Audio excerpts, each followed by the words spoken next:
Hola, hola, ¿qué tal? Me da mucho gusto saludarte y darte la bienvenida una semana más a esta serie titulada Presente 7.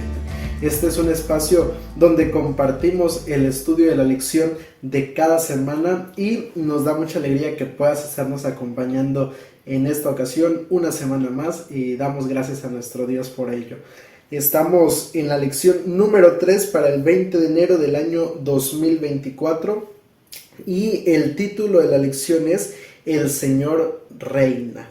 Seguimos analizando el libro de Salmos, seguimos viendo este libro maravilloso que realmente pues tiene un mensaje que es profundo, un mensaje que va más allá de metáforas, de palabras bonitas, sino que al contrario también nos muestra teología y aspectos que podemos llegar a conocer y a descubrir del carácter de Dios. Y bueno, en la lección de esta semana el versículo para memorizar se encuentra en Salmos 93:1 y dice la palabra de Dios: El Señor reina, se vistió de majestad.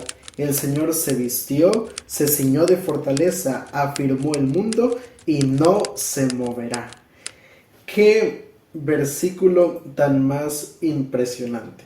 Es un versículo que la verdad tiene una profundidad teológica muy enriquecedora, y es que la verdad que el libro de Salmos nos presenta un aspecto de Dios que si bien es cierto en toda la Biblia lo vemos, pero especialmente la manera como el libro de Salmos lo presenta hace que nuestra imaginación vuele, hace que en este caso pues podamos ver a Dios de esa manera tan maravillosa como la presenta la palabra de Dios en general, que es justamente presentarnos a Dios como el dueño de este mundo, como el soberano de nuestro mundo, como aquella persona que es realmente el único y verdadero Dios. Y eso es lo que en la lección de esta semana vamos a estar hablando. Vamos a hablar acerca de la razón por la cual Dios es nuestro soberano, Dios es nuestro rey, y algunos aspectos de Dios como rey, como soberano. Y la verdad que vamos entonces a entrar sin más preámbulo a la primera parte de nuestro estudio, que se encuentra en la parte del día domingo y lleva como título El Señor nos hizo. Ya básicamente desde el título nosotros podemos encontrar la razón por la cual creemos y sabemos que Dios es nuestro Rey y soberano, pero vamos a comprobarlo con la Biblia y vamos a ir al libro de Salmos capítulo 8 versículos 3 al 8. Salmos capítulo 8 versículos 3 al 8, y escucha lo que dice allí la palabra de nuestro Dios. Dice el texto bíblico: Cuando veo tus cielos, obra de tus dedos, la luna y las estrellas que tú formaste, digo, ¿qué es el hombre para que tengas de él memoria, y el hijo del hombre para que lo visites? Lo has hecho poco menor que los ángeles, y lo coronaste de gloria y de honra.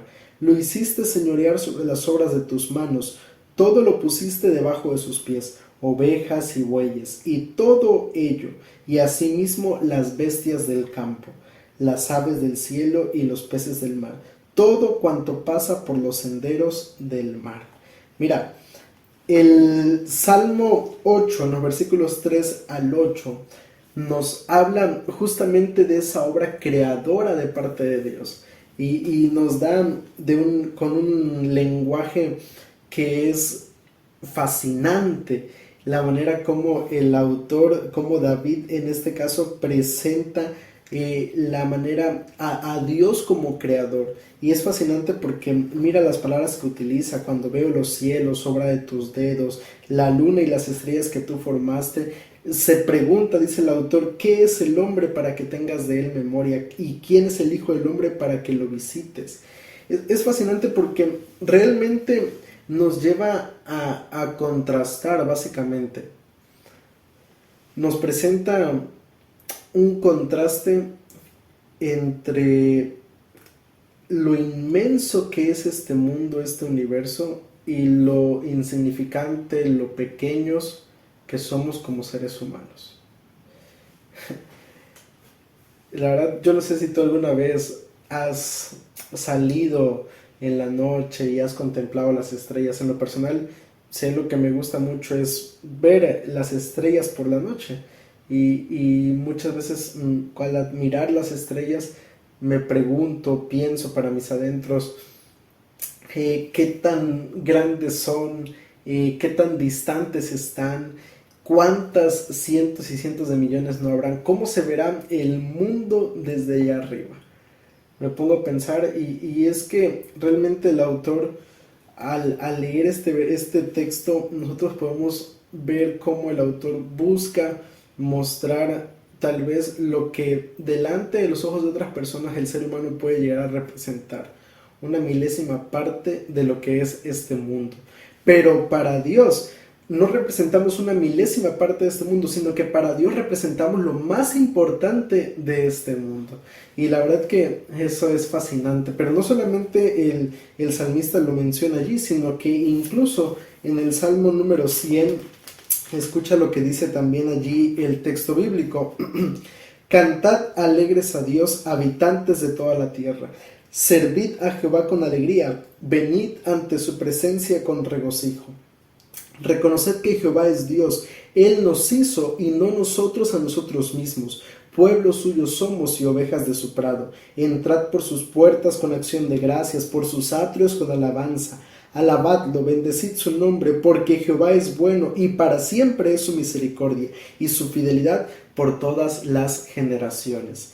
El libro de Salmos en el número 100, el Salmo número 100 nos invita a reconocer, como dice el versículo 3, reconocer que Jehová nos hizo y no nosotros a nosotros mismos. El ser humano, mira, no es producto del Big Bang. El ser humano no es producto de una teoría de evolución. El ser humano no es producto de un Dios que estaba aburrido. No es producto de un Dios que desea y que disfruta ver cómo el ser humano vive en este mundo sin un propósito y sufriendo. El ser humano no es propósito de nada de eso. El ser humano fue creado, como dice el libro de Génesis, a imagen y semejanza de Dios. Fue creado con un propósito especial. Fue creado, en este caso, también para disfrutar de todo lo demás que había sido creado y que al final fue hecho en beneficio del propio ser humano. Pero sabes, todo lo que hay a nuestro alrededor, todo lo que podemos contemplar, incluyéndonos a nosotros, fue creado por Dios. Todo fue creado por Él. Y esa es la razón más importante por la cual debemos rendir nuestra vida delante de Dios. Debemos rendirnos ante Él y reconocer entonces a Dios como nuestro Rey, como nuestro soberano, porque Él nos creó, porque Él es nuestro creador y por lo tanto se merece toda la alabanza y toda la gloria.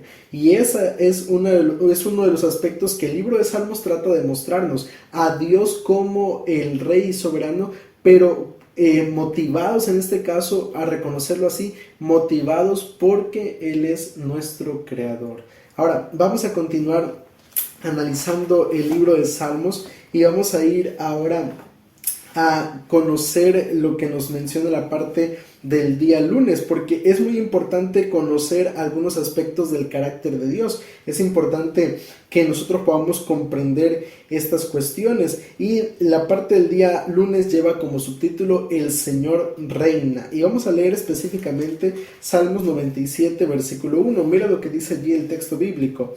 Dice la palabra de nuestro Dios: Jehová reina, regocíjese la tierra y alégrense las muchas costas.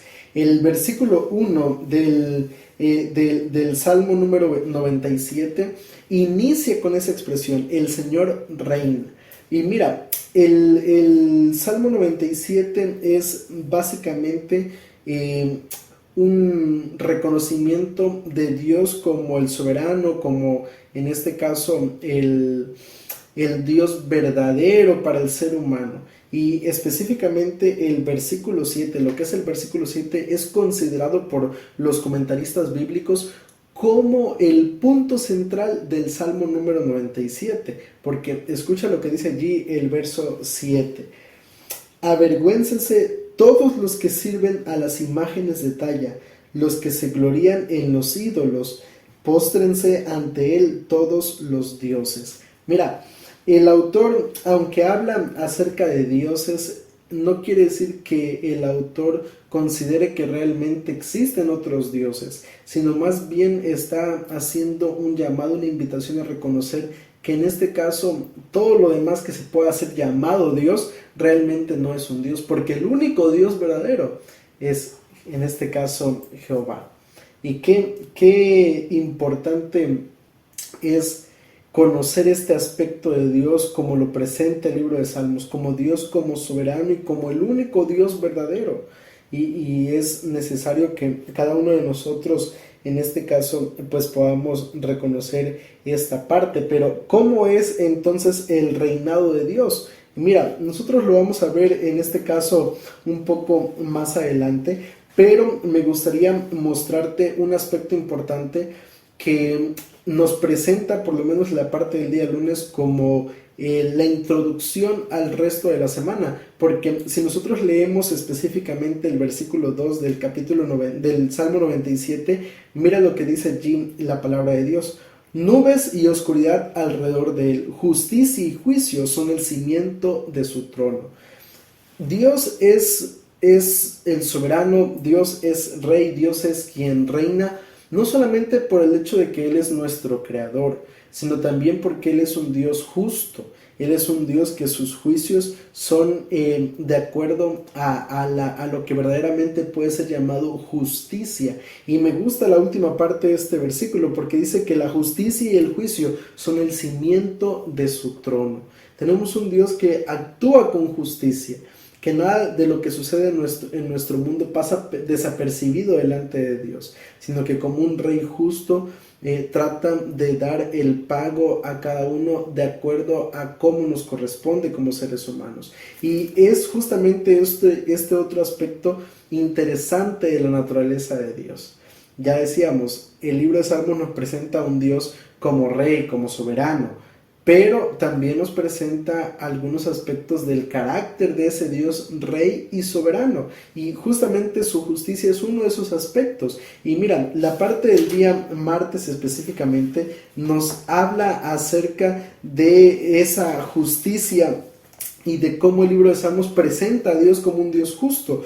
Y mira, en este caso el Salmo 74, que es el que vamos a ver, específicamente el versículo 10, escucha lo que dice allí también la palabra de Dios. Salmos 74, 10, dice el texto bíblico: ¿hasta cuándo Dios nos insultará el angustiador? ¿Ha de blasfemar el enemigo perpetuamente contra tu nombre? Mira, el Salmo número 74, perdón, es un salmo que es por así decirlo, un reclamo, una plegaria hacia Dios para pedir a Dios que libre a su pueblo de la situación en la cual se encuentra. ¿Por qué? Porque el pueblo de Israel estaba atravesando un momento bastante complicado. El pueblo de Israel, cuando este salmo fue escrito, pues era un momento en el cual el autor estaba pues pidiendo a Dios que actuara frente a la injusticia, que actuara frente al sufrimiento que estaba atravesando su pueblo. Y yo no sé cuántas veces nosotros como seres humanos no hemos pedido a Dios que actúe en algún momento cuando alguien nos está haciendo daño, cuando alguien está actuando con injusticia hacia nuestra persona. ¿Alguna vez te ha pasado eso?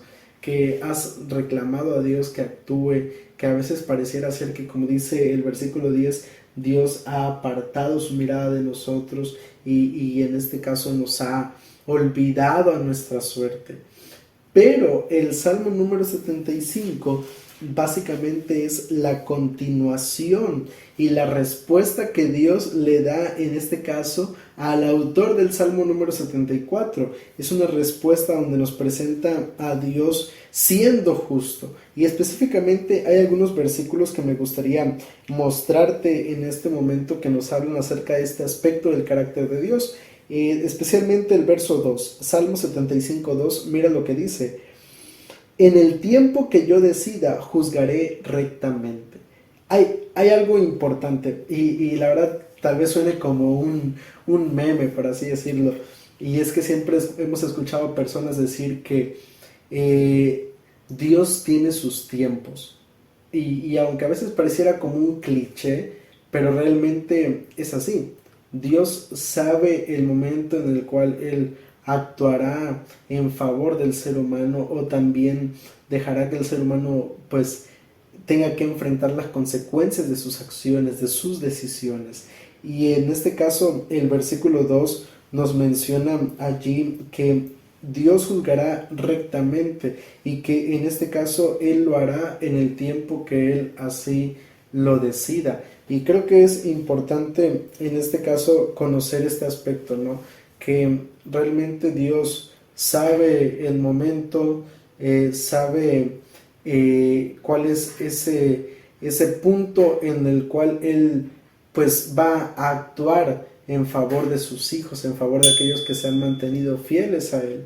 Aunque el mundo a nuestro alrededor parezca que se está desplomando, parezca que se está cayendo a pedazos, realmente Dios sabe en qué momento va a actuar. Y esa es una de las primeras cosas que hay que comprender cuando hablamos de la justicia de Dios. Pero otro aspecto importante es el que nos menciona el versículo 7.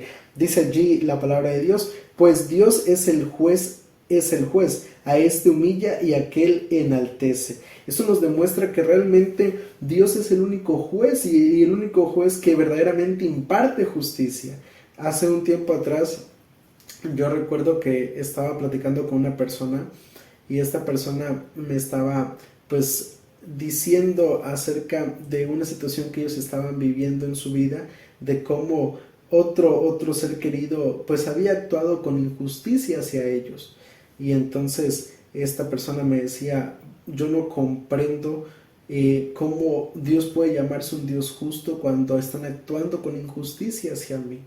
Yo no comprendo, me decía ella, cómo yo voy a poder hablarles a otras personas de que Dios es justo cuando yo estoy pasando por una injusticia. Y entonces creo que es importante comprender esto. A veces nosotros como seres humanos podemos llegar a pensar que tal acción o tal situación es injusta o justa, dependiendo de nuestro criterio o de nuestra definición de justicia. Pero delante de Dios, Él es el único que verdaderamente puede juzgar las decisiones, puede juzgar las acciones de las personas, la vida de las personas. Nadie más puede colocarse como un juez delante de otras personas. Solamente Dios es el único juez, y el único juez que verdaderamente actúa con justicia. Y el tercer aspecto que nos enseña el Salmo 75 acerca de Dios como juez lo encontramos especialmente en el verso 8. Y dice allí la palabra de Dios: la copa está en la mano de Jehová, el vino está fermentado, lleno de mixtura, y él lo derrama. Hasta el fondo lo apurarán y lo beberán todos los impíos de la tierra. El versículo 8 nos muestra en este caso a Dios impartiendo justicia y dando el pago justo a cada persona. Dice allí que Él le dará el pago justo, en este caso a los que son impíos. Pero también podemos dar por enterado y por entendido que en este caso Dios le dará también el pago justo a aquellos que actúan, en este caso, con justicia. Dios es el único que puede dar el pago justo a cada persona. No podemos nosotros decir: bien, se lo merece, o tampoco decir: ay, no, pobre, no se lo merece. No, porque realmente solo Dios es el único que sabe por qué ciertas situaciones llegan a nuestra vida y por qué Él permite que eso ocurra en nuestra vida. Entonces, aspectos importantes de Dios como juez que nos muestra el libro de Salmos. Vamos a avanzar con la parte del día miércoles. Se acuerda siempre de su pacto. Y mira, especialmente me gustaría leer contigo lo que nos dice el Salmo número 105. Y es que en este caso el Salmo número 105 es un recordatorio de parte del pueblo Israel de todo lo que Dios había hecho en favor de su pueblo en el pasado, cómo Dios había estado siempre allí para el pueblo Israel, actuando y trabajando en favor de cada uno de ellos. Y especialmente en este caso los versículos 7 y 8 nos hablan acerca de este aspecto de Dios. Dice allí el versículo 7 y verso 8: Él es Jehová nuestro Dios, en toda la tierra están sus juicios. Se acordó para siempre de su pacto, de la palabra que mandó para 1000 generaciones. Dios había establecido un pacto con el pueblo de Israel, un pacto que en este caso atravesaría los años y y el propósito de Dios es que atravesara incluso la eternidad. Sin embargo, el pueblo de Israel en muchas ocasiones por su rebeldía, por su ignorancia, por su duro corazón, se resistió a cumplir con esta parte del pacto que les correspondía a ellos. Sin embargo, el versículo 7 y 8 nos deja muy bien en claro que Dios no sufre de Alzheimer. Dios no se olvida de lo que ha prometido. Dios, como lo dice en este caso Moisés, no es hombre para que mienta, ni hijo de hombre para que se arrepienta. Dios lo que dice lo hace y lo cumple. Y si Él ha establecido un pacto, cumplirá ese pacto. Si Dios ha dado una promesa, cumplirá esa promesa. Y si Dios dice que va a impartir justicia tarde o temprano, va a terminar impartiendo justicia. Y es importante entonces entender eso. Dios no se olvida de lo que ha pactado con sus hijos. Y si Dios ha prometido que un día nos dará el pago justo a cada uno de nosotros por nuestra fidelidad o infidelidad a Él, Él terminará cumpliendo esa promesa. Y mira, ¿cómo podemos nosotros hoy en día tener la seguridad de que las promesas que fueron para el pueblo de Israel en el pasado son promesas que pueden ser para nuestra vida hoy?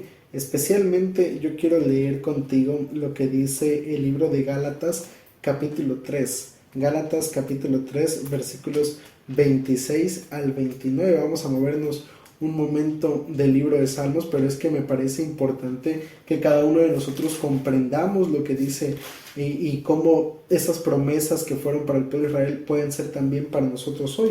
Gálatas 3, 26 al 29. Dice allí el texto bíblico: porque todos sois hijos de Dios por la fe en Cristo Jesús. Pues todos los que habéis sido bautizados en Cristo, de Cristo estáis revestidos. Ya no hay judío ni griego, no hay esclavo ni libre, no hay hombre ni mujer, porque todos sois uno en Cristo Jesús. Y si vosotros sois de Cristo, ciertamente descendientes de Abraham sois, y herederos según la promesa. No necesitamos haber nacido en Israel, no necesitamos venir de descendencia israelita para recibir las promesas de parte de Dios, para que si Dios dice que va a impartir justicia, esa promesa también sea para mi vida. No necesitamos nada de eso, solamente necesitamos aceptar a Cristo Jesús en nuestra vida. Y eso verdaderamente es importante tenerlo bien presente. Si yo he aceptado a Cristo, si yo vivo una vida tomado de la mano de nuestro Dios, tomado de la mano de Cristo Jesús, las promesas que Dios hizo en el pasado a su pueblo, al pueblo de Israel, serán también para mí hoy. Así que es importante entender ese aspecto, que Dios se acuerda siempre de su pacto. Pasemos a la última parte del estudio, la parte del día jueves, que lleva como subtítulo: sus testimonios son muy firmes. Y vamos a leer especialmente lo que nos dice allí el libro de Salmos nuevamente, pero ahora en el salmo más largo de toda la Biblia, que es justamente el Salmo 119, en este caso el versículo 165. Salmos número 119, versículo 165. Dice allí la palabra de nuestro Dios. Salmo 119, 165. Mucha paz tienen los que aman tu ley, y no hay para ellos tropiezo. Mira, el libro de Salmos nos habla justamente de cómo Dios nos garantiza sus promesas, pero esas promesas están garantizadas siempre y cuando, como dice allí el versículo que acabamos de leer, nosotros decidamos mantenernos firmes, mantenernos tomados de la mano de nuestro Dios, siempre y cuando nosotros decidamos, en este caso, permitir que Dios gobierne nuestra vida, que Dios realmente sea el soberano y el rey en nuestra vida. Si hacemos esto, entonces sus promesas, sus pactos van a seguir firmes en nuestra vida, van a ser una realidad en la vida de cada uno de nosotros. Es importante comprender esto. La única manera como Dios y sus promesas pueden llegar a ser una realidad en la vida del ser humano es si lo aceptamos como nuestro Salvador, como nuestro soberano, como nuestro Rey. Hay tristemente muchas personas que desean que Dios sea, que Dios los bendiga, que Dios les dé todo lo que anhelan, pero tristemente no quieren obedecer, no quieren estar firmes en los caminos de Dios. Y frente a eso, aunque Dios quiere bendecirnos, aunque Dios quiere realmente que nuestra vida sea prosperada y que podamos avanzar en nuestra vida, pues eso no puede llegar a ser una realidad siempre y cuando nosotros vivamos una vida lejos de Dios. Entonces, es importante comprender que Dios quiere bendecirte, pero quiere que tú puedas ser fiel a Él y que le reconozcas entonces como tu Salvador, como tu soberano, como tu Rey.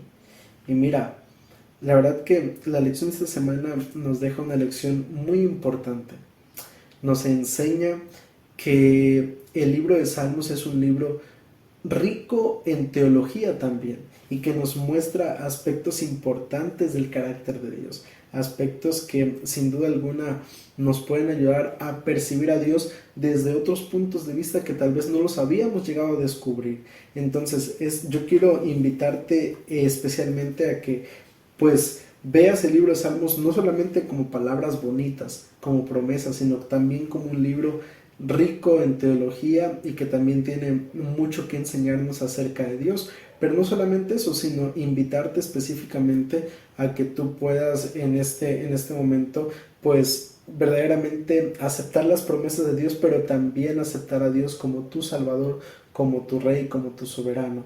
Y pues quiero invitarte a que si ese es tu deseo en los comentarios puedas escribirlo, dile a Dios que yo quiero que tú seas mi Rey y mi soberano, y me gustaría pues en este momento también orar por ti, y si tú comentas con mucho gusto yo voy a estar orando también por ti. Allí escribe tu nombre, o si tienes alguna petición especial allí en los comentarios puedes escribirla y con mucho gusto estaremos orando en este caso por aquella petición o por aquel deseo que tú tienes, porque tal vez hay alguno de nosotros que esté luchando en reconocer a Dios como su Salvador, y pues si en este momento tú quieres pedirle a Dios eso, pues escríbelo y yo estaré entonces orando por ti.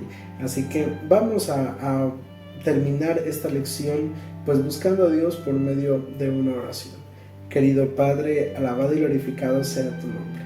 En esta hora queremos, Señor, reconocerte como nuestro Rey, como nuestro soberano, como nuestro Salvador, la única persona que puede darnos justicia a pesar de los problemas y las dificultades. Y queremos pedirte, Señor, que tú nos sostengas, que nos ayudes, Padre, y que de esta forma podamos entonces un día no muy lejano recibir esa corona de justicia, recibir también la oportunidad de la vida eterna y de gozar la eternidad contigo, Señor. Tú sabes que aquí hay personas que tal vez están luchando, que tal vez están pasando por alguna situación difícil, y yo quiero colocártelos en tus manos. Quiero pedirte que tú los abraces, que los sostengas y que les ayudes, Padre, para que de esta manera cada uno de nosotros podamos prepararnos para estar contigo en el reino de los cielos. Nos colocamos en tus manos en esta hora, te pedimos que te quedes con cada uno de nosotros y que nos bendigas. En el nombre de Cristo Jesús. Amén.